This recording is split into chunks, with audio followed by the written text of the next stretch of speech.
are.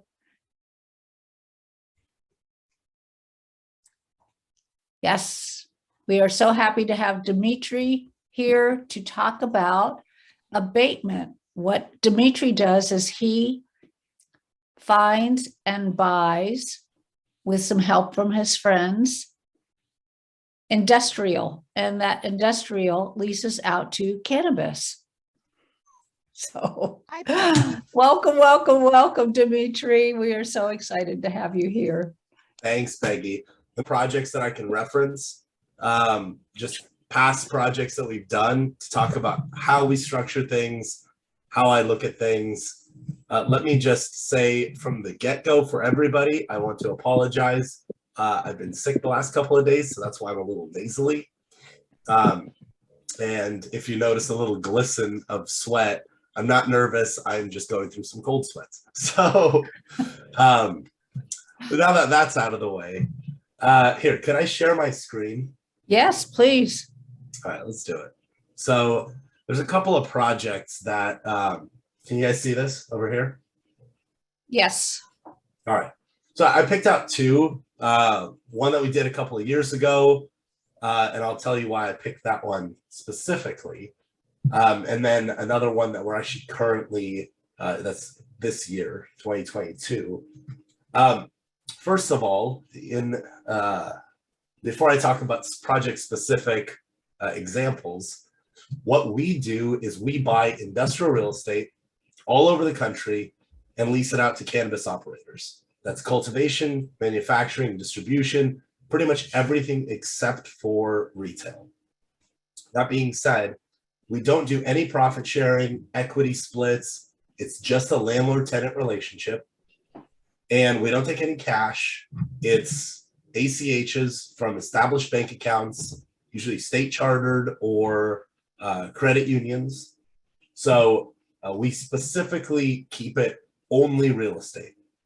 Now, the thing is, in order to avoid the pitfalls of profit sharing, we also, our typical structure, every deal is of course custom, but our typical structure is we'll give some form of abated rent, so a free rent period, for them to do their own tenant improvements, and then we'll just start collecting rent.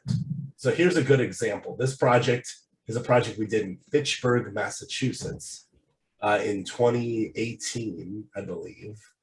The total equity was 2.2 million. So we actually ended up giving them, we structured it as a 9-month deferred rent period. After all negotiations were said and done, it was actually a 12-month period. And then we've been cash flowing this thing. Let me see if I can pull up, let's see here. So we've been cash flowing this since then. And I'm going to, for the sake of, I'll pull this up. Got it. So Nothing changed. There you go. There you go. There you go. So this is, again, there's nothing personal on here, so you know this can easily be public record. Fitchburg, Newport, Mass. As of, I just pulled up the last one because our 2021 isn't ready, but we've been cash flowing this thing for a couple of years now, stably at $1 a foot. So 55,000 square foot building at $1 a foot per month. We actually have 3% annual increases built in. So it's actually gone up over time. This has been a home run. And just in a nutshell, again, this is kind of the floor plan. This is the location of it, the aerial view of the building. We talk about, they're usually, every state's a little bit different, but there are cultivation zones in Massachusetts. Those are just industrial zones. That being said, we have our timeline. We were absolutely on timeline, except for the sell property. We didn't sell the property. We've actually wanted to refi it, but we just got an offer. I can't talk about the offer because, well, it's technically under contract now. we're doing well on it. But assuming that offer goes through, we will sell this one. We typically don't want to sell. We want to aggregate these properties and bundle them because there are additional multipliers. But in this case, we've been cash flowing it for a long enough time, and the offer is, I'm going to say, essentially 4xing our money, not counting the cash flow that we've received. So it's good. It's very good. Hold on just a second. So we have our cost breakdown, profit analysis. So we're actually, when we did our profit analysis, we did an analysis at a 10 cap. That is what I would call a good standard in the industry of stabilized cannabis real estate. Again, not having profit sharing. That being said, we actually, the offer that we got is somewhere between these two. So it's below our, or it's above our expectation, because cap rate theory is, of course, an inverse relationship. That being said, again, project distribution, these types of things, there's our company. Here's an example of a current one that we're working on. This is 2022. This is in Eugene, Oregon. As you can see, very similar, a little larger. It's actually a 107,000 square foot building. On this building, we have a tenant lined up for 40,000 square feet already. We're in talks with a couple of other tenants for the rest of the space. Again, very similar type of project breakdown. One of the key points that I forgot to mention is we don't use any debt. And you can see, in multiple places here, it talks about how we don't use debt. The reason we don't use debt, we could use debt. The reason we don't use it is because most of the risk of these types of deals is on the front end, where since we're giving them a year of free rent, typically the way that we structure, I should say abated rent, typically the way we structure that is we have quarterly hurdles that they have to, or milestones that they have to comply with during that year. And then of course we receive a deposit, a large deposit. But the risk of it is once they've come in and they've done all their improvements, the improvements for any building, whether it's a building like this one or a building like this one, it's significant improvements. So they're very sticky tenants. The key is to get them in, to get them operating within that specific facility. And by the way, this isn't unique to cannabis, but it just so happens to be more so of a factor in cannabis. Once they're in, they're going to be in and they're going to be paying rent for a long time. So we don't like to take debt on the front end. We're perfectly fine doing a refi. In fact, right now we're working on a refi strategy on this building, the Fitchburg building.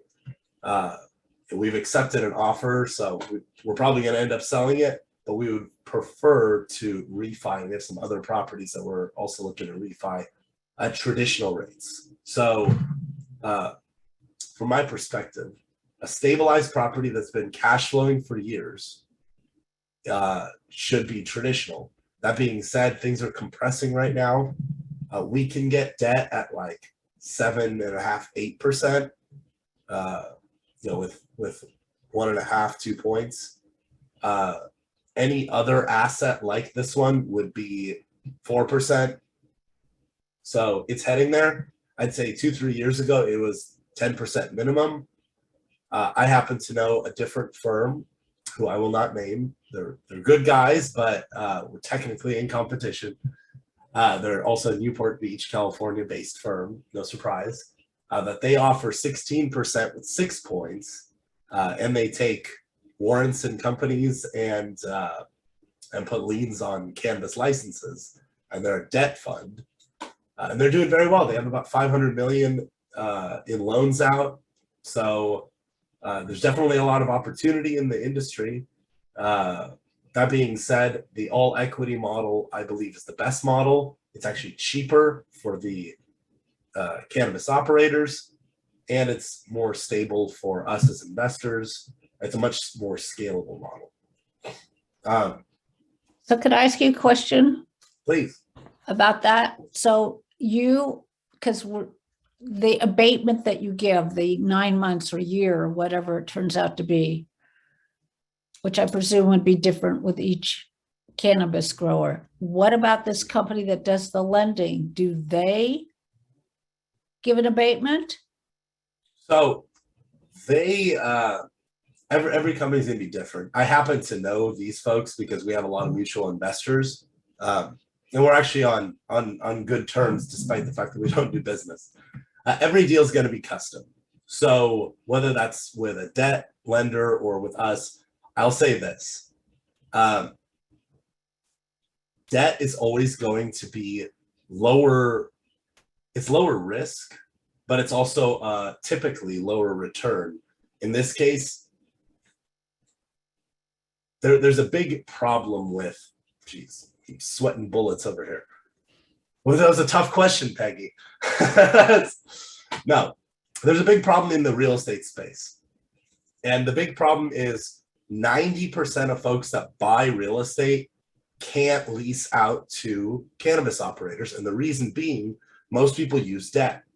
And with traditional debt from a bank, which is where most people get their debt, or even most mezz lenders, it's against the covenants of a loan to lease to a federally prohibited business like cannabis. So 90% plus of folks that buy real estate can't lease out to cannabis anyways. So what are you left with? You're left with mom and pop shops that, someone's owned the real estate for generations, and they're like, sure, that's totally fine, but it's not a scalable process, right? You may find something like that in Massachusetts, but you're not going to find it in California or Jersey or another state, Colorado, for example. And then you have shark lenders, which are say, okay, well, we'll lend you 40% loan to cost. So the value of the real estate plus your cost of improvements, we'll only lend 40% of that or 50% of it. And then you have to raise the rest of your equity from your operational investors. So your operating company raises capital into it from your operating investors.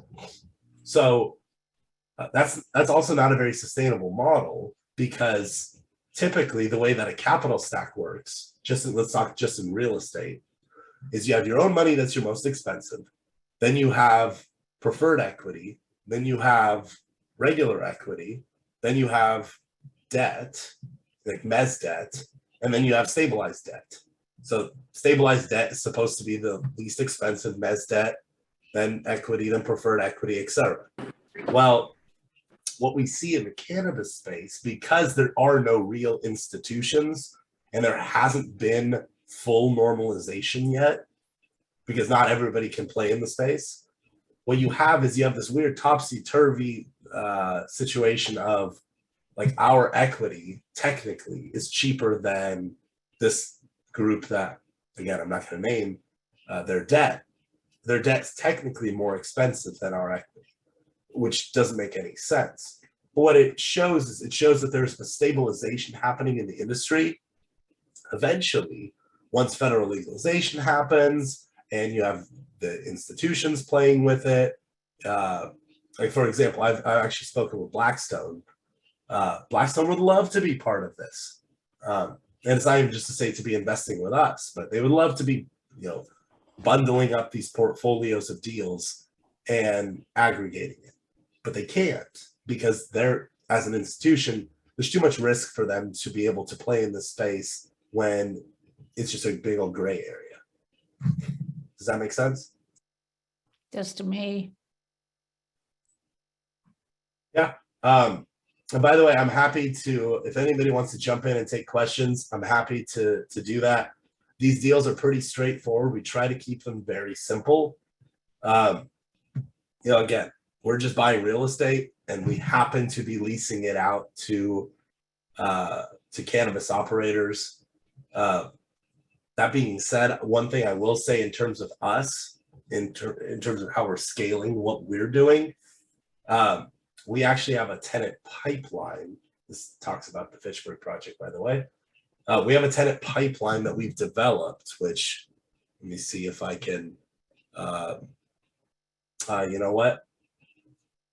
I probably shouldn't put it up on the screen actually, because my VP of sales will be upset about that.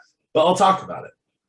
So what we did is we put together a funnel about a year. It's been a year in the making, where we reach out to cannabis companies nationwide that are scaling. So companies that have existing balance sheets, they have an existing operation. So let's say 20, 30,000 square feet in Oregon, and they're looking to scale that to 50, 60,000 square feet, or they're looking to open up a new operation. Let's say they have an operation in California and they're looking to expand into Michigan or Massachusetts. So we'll custom structure a deal where we'll find a building, because we're better at doing that. We'll set up a deal.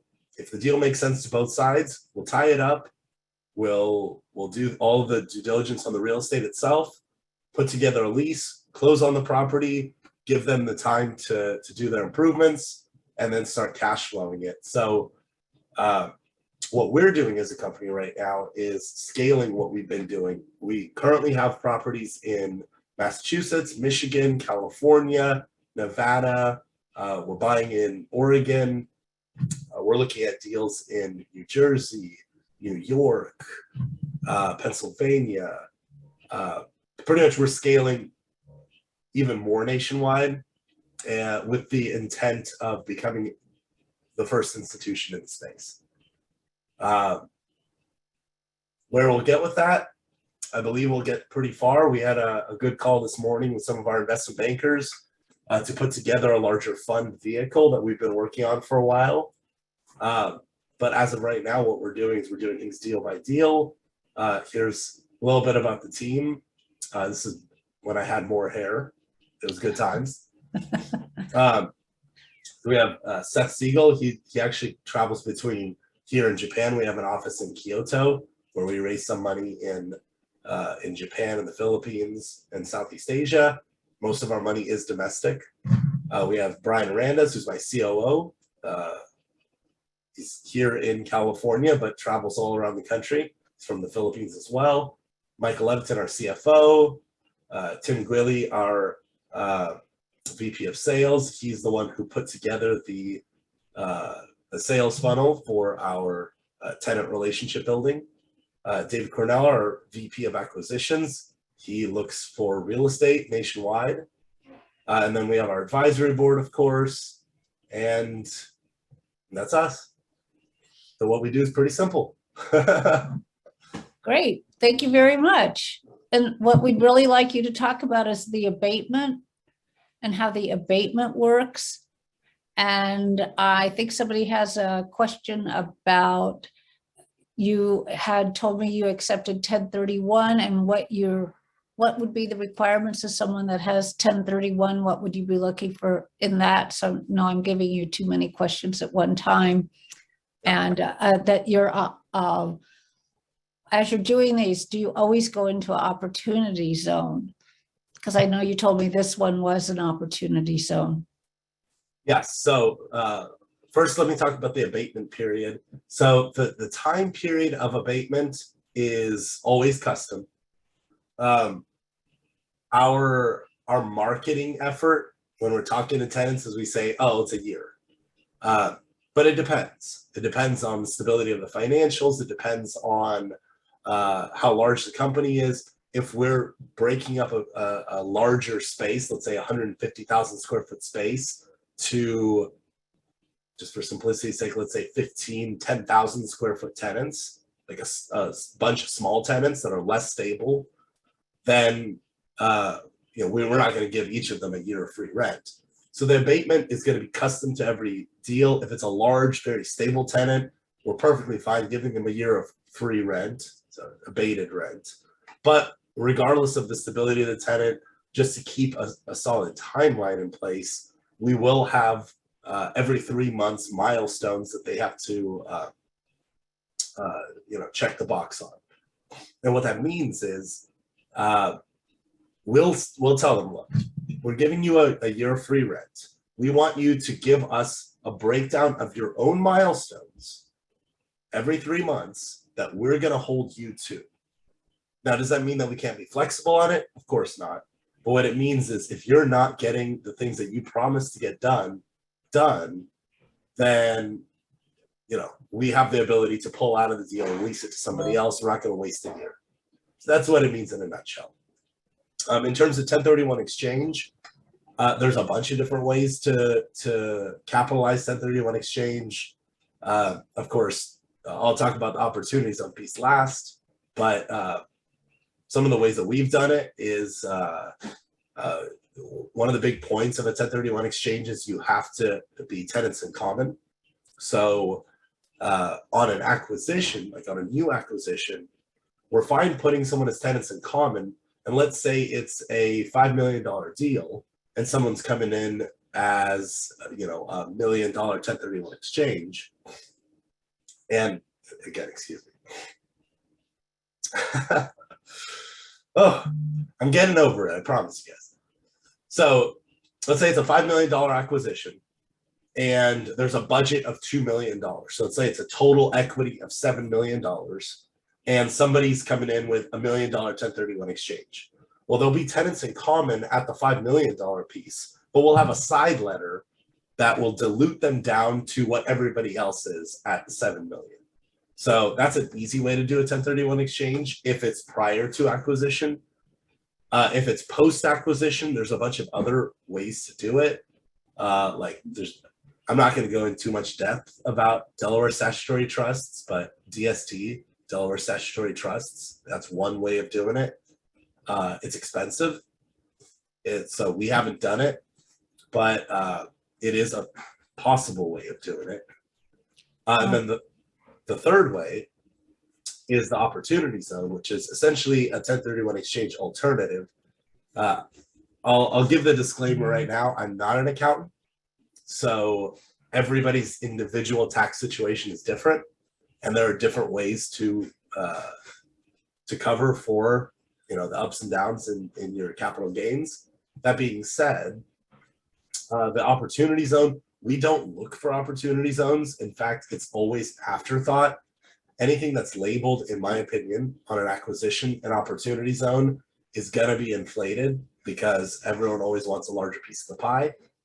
That being said, if there's a cherry on top of an opportunity zone, then we know how to structure deals to be compliant with it. And essentially it's, you have to increase the value of not the total project, but just the building portion of the project by 100%. And then you have to hold it for 10 years. So the structure of an OZ deal is pretty simple. And it just so happens that because all the projects that we're doing are industrial projects, and opportunity zones tend to be in industrial areas, a lot of the projects that we're looking at happen to fall into OZs. I don't even want to say a lot. Some of the projects that we're doing happen to fall into OZs. And when they do, we're compliant with it just because there's an additional benefit, but we don't specifically look for them. So if somebody has debt, then they have to have debt. And You're talking about for the so in a 1031? 1031, some people have debt and they have to have more debt or as much debt as they had when they left whatever they left. Do you have a way to make that compliant? That's going to it'll depend on every individual situation. So we haven't run across that as a problem in the past because it will depend on the individual situation. Right. That being said, we're not typically, the way that we structure our deals is here's the deal, here's what we're doing. If we can make it work for a specific investor, of course we will. If we can't, then we'll very quickly tell them, hey, look, we can't. But usually in my experience, when folks go and talk to their CPAs and say, hey, this is what I'm trying to do, most CPAs find creative ways to make that happen. Oh, that's good to know. Well, we have a CPA that's an expert in 1031, so Very nice. we'll send everybody to him. Right. Does anybody have any questions for Dmitry? Is there anybody who did not understand what he was talking about? Do you all I had understand? one question. Yes, please. So I know you mentioned avoiding the profit share, but is there any way that you guys capture any of the upside? You're talking about on the actual operation of cannabis? No. So what we do as a company, so we're essentially an asset management firm or a real estate development firm. So we put in money into every deal ourselves, myself and my partners. We raise the rest of the capital from accredited investors. And then we take 5% on the net cash flow and 25% on the back end of the net profit. That's subject to change. That's just currently what we do. In a larger fund vehicle, we'll probably have more of a waterfall structure. We've been talking about that, but currently that's how we do it. That's just on the real estate. We don't do any profit sharing or any equity splits with cannabis companies, period. On purpose, by the way. We specifically don't do it. We've been offered it many times. Almost every single deal, it gets brought up. And we always say no. Is that because the companies are used to doing profit share with the owners? Well, so what happens is cannabis companies, even the large ones, are so used to using equity, pieces of equity as a bargaining chip because they've had to, that during negotiations, they'll actively do that. We put the kibosh on it right from the get-go and say, listen, we don't do that. The reason we don't do it, which we're super transparent about to cannabis companies, to our investors, to everybody, is as a real estate company, as soon as you open the door to taking profit sharing from a cannabis company, you're closing the door on becoming an institution within the space, right? So there are levels of normalization that can happen within the cannabis space. I mean, there's full legalization where, you know, federally it's legal and the FDIC is cool with it. Everyone's fine with it. But that's many years down the line. There are levels of normalization that happen between where we are currently and that. And one of the biggest levels is something called safe banking. That's already passed the House. It hasn't passed the Senate yet, but it will probably eventually, at some point, pass the Senate and then get signed. And that means that certain institutions can now play in that space. And specifically the ones like banks, of course, that's the most obvious, credit institutions, but also adjunct parties. So equipment, real estate, there's the ability to normalize segments of the industry without normalizing the entire industry. But if you have profit sharing, then what you're doing is you're waiting for the entire thing to normalize as opposed to just your segment. So what we want to do, and it is incredibly frustrating to talk with such a stuffy nose. What we want to do is we want to focus on just the real estate portion and become institutional in just the real estate. So we want as much real estate as possible under this same model where we don't have any profit sharing on any other piece. There are additional ways to monetize at that scale. So there's, of course, the cash flow in the short term. There's cap rate compression in the medium term. There's bundling portfolios of deals in the medium to long term. And then should we become large enough at some point, we're currently pretty large, but again, there is no institution in the space. Should we get to a point where we are an institution, which is our goal, then we'll be able to potentially take it public, at which point there's another multiplier on value. So there's a lot of different ways to maximize value without profit sharing or essentially becoming a cannabis company. Thank you. Any other questions, thoughts? Yes, I had a question. So you have an OZ in which one can put capital gains in? All right, what was that? Do you already have an opportunity zone in which if we have capital gains, we can put in it? Yes. Okay, Yes, we do. okay.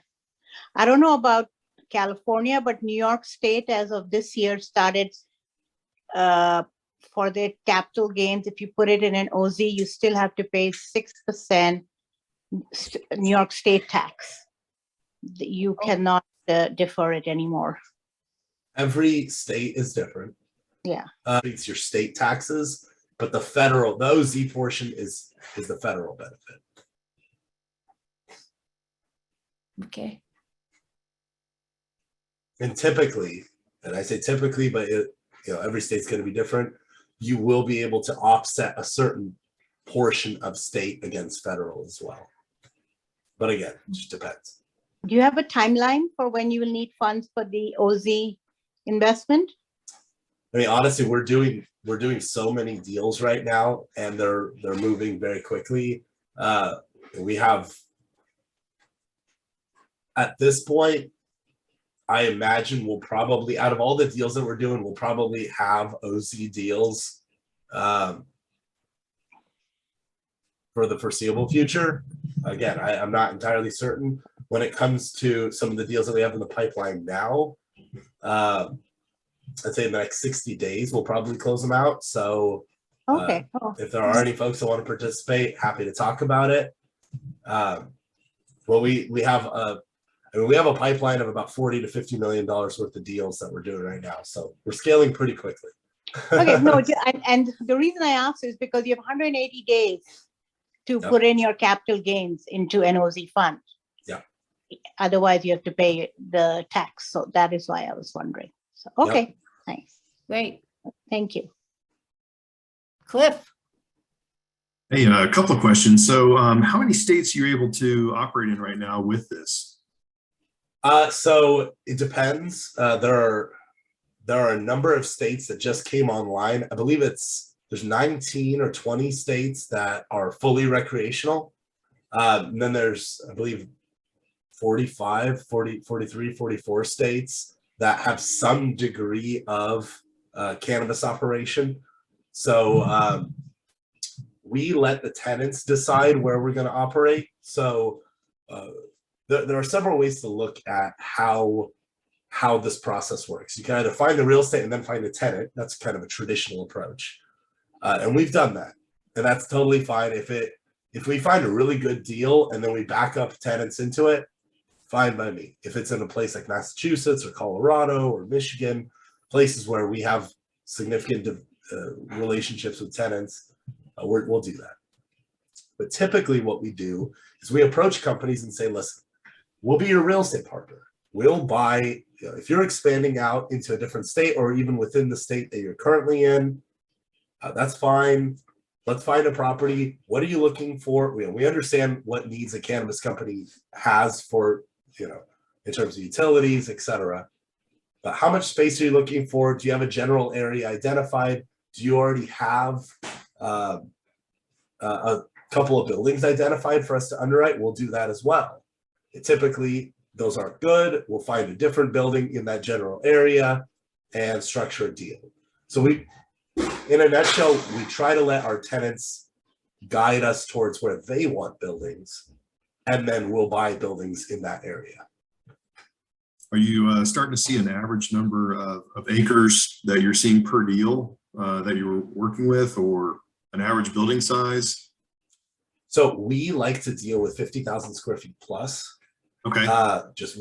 Typically we don't want to deal with smaller tenants. We sometimes will, depending on the circumstance. Like if it's a really good relationship being formed and it's, let's say it's 30,000 square feet in Santa Ana here in California. Well, 30,000 square feet in Santa Ana is going to be, it's almost a $10 million deal. Whereas, you know, you can get 100,000 square feet in Oregon for 7 million, right? So we'll do smaller square footage deals if it's a good relationship being formed. But typically we like to do 50, 100,000, you know, 200,000, 300,000. We like the bigger deals, even if it's a situation where, okay, let's say we're buying, like, I'll give you an example. We bought a 450,000 square foot 8-building campus last year. And it's 8 buildings. Half of it's in an opportunity zone, other half isn't. So we leased out the entire top half, which was in an opportunity zone, to 2 different tenants. And then currently we're talking to a multi-state organization, the Cannabis MSO, about the other piece. So when it's all said and done, it'll be 3 separate tenants. So are you looking for empty vacant buildings and repositioning or repurposing those buildings for this use? Yes. So typically, Like old malls? so old malls, it sounds like a great idea. However, old malls are typically already being repositioned to either multifamily or to last mile logistics because of where they sit. And then the other piece to it is a lot of times, whether it's a green zone or if it's just an industrial zone, people don't want cannabis to be close to where kids are. They don't want cannabis to be close to where, you know, kids can congregate, and malls are literally, you know, where kids are supposed to be congregating. So while it's Thinking like empty malls, like abandoned malls where they've actually shut down, they're no longer doing retail out of them. yeah, no, but typically malls, most malls, if you look at like an aerial view of the Centrally mall, located. it's centrally located around housing, around schools, around things where it doesn't necessarily make the most sense. So typically, it just honestly, industrial zoned regions are the best for this use, because you don't need to have your cannabis being, you know, cultivated, manufactured, or distributed right near where people are living, right? It can be out in the boonies. That's totally fine. So you know, every state's going to be different, every region's going to be different. But typically, yeah, we're buying in industrial areas. So are you typically looking for not just land, but land that already has an existing structure on it? Yeah, so we typically we don't do land deals. We can do them, and we've talked about them. We just haven't done it yet. The way that we would probably structure a land lease or structure a land deal is through just a long-term land lease, where we say, okay, we'll buy this land for X amount. You guys build the building. It'll probably be a longer term. So typically with our building leases, it's a 15-year with a 15-year extension with 3% annual increases or CPI +1. With land, we'd probably do like a 99-year lease. But again, we haven't done that yet. Outdoor cultivation definitely has a place in, especially in places like California. But deals in California are tougher for a number of reasons. So while we will do stuff in California, we typically like to do stuff out of state, and those deals are typically in buildings. And are the opportunities that you raise capital for, are they typically 506B or 506C or something different? 506B, so we go under a private placement exemption. We only raise from accredited investors, and typically it's friends and family. So you do B, but it's only accredited? Yeah. Okay, interesting. All right. That being said, that is probably going to change very soon, because we are talking about doing a larger fund vehicle. What that vehicle looks like is going to depend on a number of factors. Well, really, it's going to depend on how the investment bankers and lawyers want to structure it. For us, it's just a matter of doing the deals. So, yeah. Okay, thanks. Great. Thank you very much. Does anybody else have any other questions or comments, or want to know more about, I don't know that Dmitry knows more about the cannabis itself, but certainly about industrial buildings and He's also been involved in other kinds of asset classes and commercial. I know enough about the cannabis to be dangerous, but my chief operating officer is the one who knows way too much about it. Okay, great. Well, thank you very, very, very much. I know we could end a little early because you're not feeling the best, and it was really great of you to come and be here with us, and we really, really appreciate it. So thank you very much, Dmitry. Anybody with one last question before we stop the recording? Okay. Very good. And I'm happy to